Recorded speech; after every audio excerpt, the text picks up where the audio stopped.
አይንሽ እውነት ለመናገር ይፈራል ወይ? ምን ብላ አስፈራራችሽ? አጎቴ እባክህን ዝም በል። ግድግዳው ጆሮ አለው። እሷ ሁሉንም ነገር ትሰማለች። እባክህን በቃ አንተ ለደህንነት ስትል ከዚህ ሂድ። በቃ አሁን አባቴ ደህና ነው። ፈሪያ እባክሽ ቢያንስ ስሜቴን ለመርዳት ነው። አትንካኝ እባክህ፣ እጅን ሰብስብ። ስለምን ስሜት ነው የምታወራው? ትናንትና ማታ ምናልወድሻለሁ ምናምን ስትል ሰምቼሃለሁ። አሁን እዚህ ጋር ምተህ ስለምንድን ነው የምታወራው? ያ ስህተት ነበር። ለምና የነገርኩት ሁሉ ውሸት ነው። እኔ እሷን አልወዳትም። ውሸት? ስለዚህ አሁን ውሸታም መሆንን አመንክ ማለት ነው። ቆይ የትኛው ነው እውነቱ? ለምና ትላንትና ማታ ስትላት የነበረው ነው ወይስ አሁን ከኔ ጋር የምታወራው? እናትህ በጣም ክፉ ሴት፣ አንተ ደግሞ አስመሳይ ነህ። ወይ አይንሽ መጨፈን አለብሽ። አካባቢውን ማወቅ የለብሽ። ህይወት እባክሽ ልትገኝ። በእናትሽ አትግደኝ፣ በእናትሽ።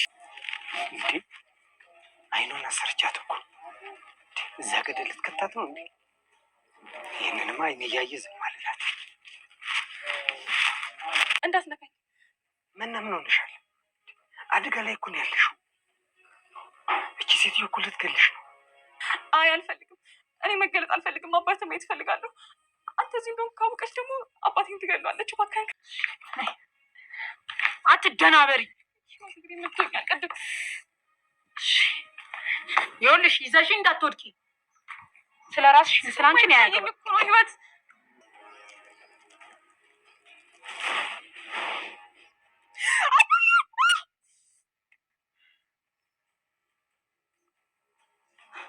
መና ልጄ አየሽው አይደል? ገና ለብሶ መጣች። እንደዚህ ሆኖ እንዲቀጥል ከፈለግሽ ትዕዛዜን ታከብሪያለሽ። አለበለዚያ ግን ቶሎ እንውሰደው፣ ወንበዴዎቹ እንዳይመጡብን። ወንበዴዎች ወይስ አንቺ? አሁን ለወቀሳ የሚሆን ጊዜ የለንም። አቶ ደመስ የዚች ሴት መርዝ ተጋብቶባቸዋል።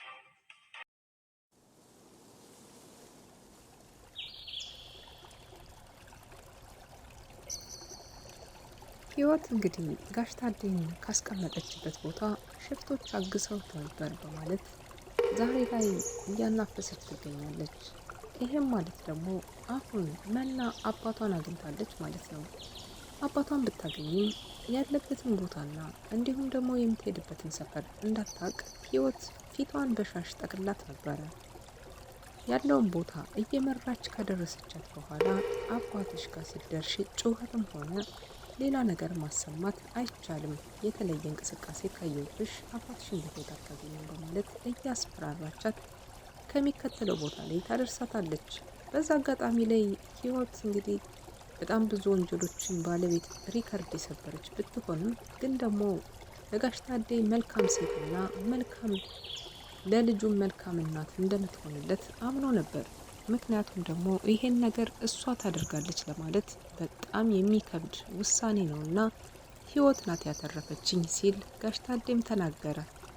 ይህ ፈሪሃ አጎት ከኋላ እየተከተለ ነበር። ምክንያቱም የመና መደናገጥ እንዲሁም ደግሞ መናን ለብቻዋ እንድትወጣ አድርጋት ህይወት ተከትላ መምጣቷና ህይወት ያሰበችው አንድ እቅድ እንዳለ ከኋላ ስለጠረጠረ ይከተል ነበረ። ሽመሉን ይዞ ከኋላው እየተከተለ የሚሄዱበትን ቦታ ይመለከት ነበርና ፊቷን በሻሽ ስታስራት ከገደል አፋፍ ልትጥላት ነው እንዴ በማለት እንግዲህ ፈርቶ ሲከተላቸው መጨረሻው ላይ ጋሽ ታዴም እንግዲህ ስታወጣው አየናት ማለት ነው። አሁን ላይ ሌላው ትኩሳት ጋሽ ታዴ ወደ ቤት ቢመለስም ህይወት አተረፈችኝ የሚለው ቃል ለደምስ እየተዋጠለት አይደለም። ደምስ እንዲሁም ደግሞ አሁን ላይ መና በህይወት እጅ ቁጥጥር ስር ትገኛለች። እያንዳንዱ ነገር የሚፈላትን አቤት ወዴት ከማለት ውጭ አንዲት ነገር ብተነፍሽ ወየውልሽ ስለምትባል አሁን ላይ መና መዋሸቱን ቀጥላበታለች። እንደ ትልቅ ነገር ይዛ አዎ ትክክል ናት ህይወት እያለች ግን ደግሞ ከአንደበቷ የሚወጣውና የምትርበተበተው ነገር በደንብ አድርጎ ህይወት እንዳስፈራራቻት የሚያሳይ ምልክት አላት። አሁንም ቢሆን ሁሉም ነገር ዝብርቅርቅ ያለባት መና ለማናቸው መወገን እንዳለባት ወይም ደግሞ አባቷን ልታድን ለነሱ ልትነግራቸው አይ ካለች ደግሞ አባቷን ልታጣው ነው። ስለዚህ ከህይወት ጋራ መተባበርን ወስናለች። የምታደርገውን ነገር እያወቀች እንደማታውቅ ለመምሰል ከህይወት ጋር ማበሩ የተሻለ ነው ብላ ወስናለች። በአባትሽ ላይ እንደዚህ ፈረድሽበት ሲሏት ነበር። ግን ደግሞ ምንም አልመሰላትም። አሁን ካለ በህይወት ከቆየላት ወይም ደግሞ ካገኘችው በቂ እንደሆነ መስሎ የታየት መና አባቷ ላይ የሚደርሰውን ስቃይና ግፍ ልትቀንስለት አልቻለችም። ሚስጥር ብላ ለማንም ሰው እንዳትናገር በደንብ ማስጠንቀቂያ የተሰጣት መና አሁን ላይ ስቃዩን እሷም አባቷም ይዘውታል ማለት ነው። አሁን ላይ የቤት ባለቤት የሆነችዋ ህይወት ሁሉም ነገር የሷ ነውና ልብሱን ጠቅልሎ ጓዙን ይዞ እንዲወጣና እንደማያስፈልጋቸው እየነገረቻቸው ትገኛለች። የፈሪሃ አጎት እንግዲህ አቶ ደምስ ከቤት እንዲወጡ ትዕዛዝ ለማስተላለፍ የመጨረሻውን ምስማር መምታት አለብን፣ ጠበቅ አድርገን መምታት አለብን። ቤቱ ቤተሰቡ ተሰብስቧል፣ ግን ደግሞ የእነዚህ ቤተሰቦች መውጣት አለባቸው፣ ይሄ ቤቴ ነው በማለት ህይወት አጠር ያለ ነገር ትዕዛዝን ስታስተላልፍላቸው ነበረ። ሁላቸውም ሊቀበሏት ልትሰማት ይገባልና ሁሉም ምሽቃ ማለቶች ሌላ ማንገራገሪያ እንደማያስፈልግ ቀድማ ታስጠነቅቃለች። አሁን መና የዋሸችው ውሸት አባቷን ወደ ሞት አፋፍ እየገፋ ነው። ህይወት እንግዲህ የምትፈልገው ትዳሩን ሳይሆን መጀመሪያም አቅዳና አልማበት የመጣችው ከደጅ ሌላ ጓደኛና ትዳር እንደነበራት ከዚህ ቀደም አይተናል። ይህ ማለት ደግሞ አሁን እዚህ ቤት የመጣችው መልካሙን ነገር ሁሉ ሰብስባ ለመውጣት ስላሰበች ነበር። አሁን ላይ ሁሉ ነገር ተመቻችቶላታል። ጋሽ ታዴ እጅግ በጣም እጅ ሰጥቶ አምኗታል፣ ወዷታል።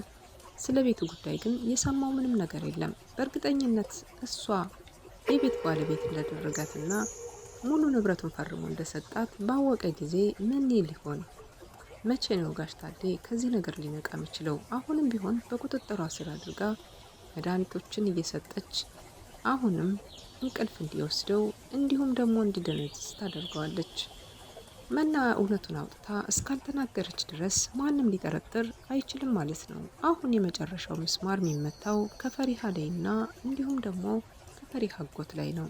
ፈሪሃና የፈሪሃ አጎት ከዚህ ቤት መውጣት እንዳለባቸው ወስናለች ህይወት። ግን ደግሞ ሀሮን በፍጹም አይሆንም፣ የትም አይሄዱም ሲል ቆሞ ተሟግቶላቸዋል። ይሄ ማለት ደግሞ ከፈሪሃ ጋር ያልጨረሰው ፍቅር እንዳለበትና ከዛም ባሻገር ደግሞ እዚህ ቤት የፈሪሃ ትልቅ ድርሻ እንዳላት የተገነዘበው ሀሮን አሁን ላይ ፈሪሃ ከቤት መውጣት የለባቸውም ሲል ወስኗል ማለት ነው። ግን ደግሞ አሁን ከትዕዛዜ እየወጣህ ነው ሲል ጋሽ ታዴ እየተናገረ ይገኛል። ምክንያቱም ይሄ የኔ ቤት ነው፣ ፈሪሃም ሰራተኛ ናት፣ አጎቷም ደግሞ አጎታ ናቸው፣ መውጣት ይችላሉ። ህይወት ከምትናገረው ወይም ከምታደርገው ውጭ ሌላ ነገር የሚያደርግ ሰው እዚህ ቤት አይቀመጥ አይነት ነገር ሲናገሩ ነበር።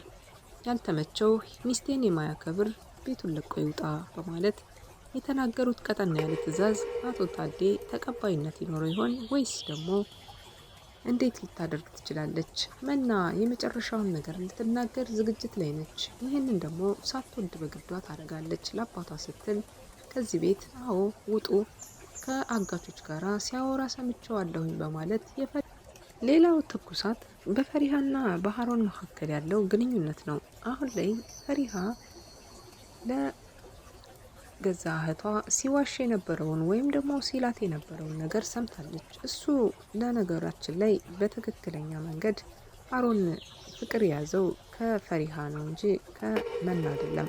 መና ያዳመጠችው ከኋላ ቆማ ነበር። መና ችኩል ስለሆነች እና ብቸኝነቱ አስገድዷት ከሀሮን ጋራ ፍቅር መጀመር የፈለገች ነው እንጂ የምትመስለው በትክክል ያፈቀረችውም የወደደችውም አትመስልም። ግን ደግሞ ቸኩላለች። ሀሮን እሷን የወደዳት ነበር የመሰላት። እሱ እንዴት አድርጎ እንደሚነግራትና እንዲሁም ደግሞ የገዛላትን ይሄንን የብር ጌጥ ለማሳየት ለፈሪሃ እየጓጓ ባለበት ወቅት ላይ ነበረ መና ከኋላው ቆማ በጣም አፈቅርሻለሁ፣ ወድሻለሁኝ ምናምን ሲላት እጅግ በጣም ተደናግጣ እኔም እወድሃለሁ ብላ ከኋላው ትደርስበታለች ማለት ነው። በዚህ አጋጣሚ ነበረ ሳያስበውና ሳይሆንለት ነገሮችን ሳያረጋግጥ እሱም የሁሉ ነገር ግራ ተጋብቶ የያዘውን ለፈሪሃ ብሎ የገዛውን የአንገት ወርቅ ለመና ያደርግላታል።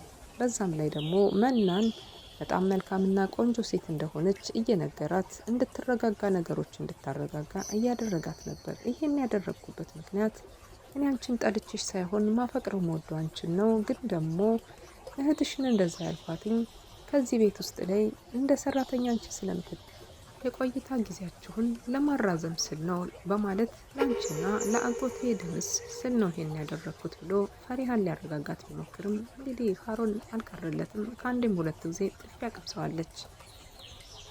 ካሮን እንግዲህ ወደ የትኛው አቅጣጫ ይመራ ይሆን? እሱ ከልቡ ወዷታል፣ ሊያቀርባት ይፈልጋል። አሁን ላይ ግን በእህቷ በኩል ስለመጣባት እሷን ፊት ነስተዋለች። ግን ደግሞ ያደረገችው ነገር መጥፎ ነገር እንደሆነ ራሷን ገስጻለች። ቢሆንም አሁን ላይ ካሮን ከዚህ ቤት የመኖራቸው ተስፋ እሱና እሱ ብቻ ነው። ምክንያቱም ህይወትን እንደምናውቀው ከዚህ ቀደም በደንብ አድርጎ አስፈራርቷታል። ወንጀለኛና በጣም አደገኛ ሰው እንደሆነች ጠንቅቆ ያውቃታል ካሮን። ለዚህ ነበረ እነ ፈሪሃ ሲመለሱ እዚህ ቤት ውስጥ አንዲት ነገር ብትናገሪ ይሄንን ወንጀል ማስረጃሽን በሙሉ አወጣለሁ ሲላት የነበረ። መናም አይተዋለች ይሄንን ማስረጃ። ይሄ ማለት ደግሞ ትልቅ ቻንስ አላት ማለት ነው።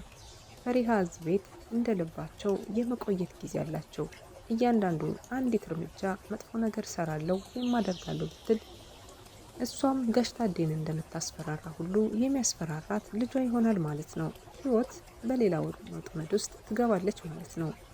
አይበለውና ከዚህ በኋላ ካሮን የእሷ ልጅ አለመሆኑንና እንዳሳደገችው ብቻ ካወቀ ምን ሊፈጠር ይችላል?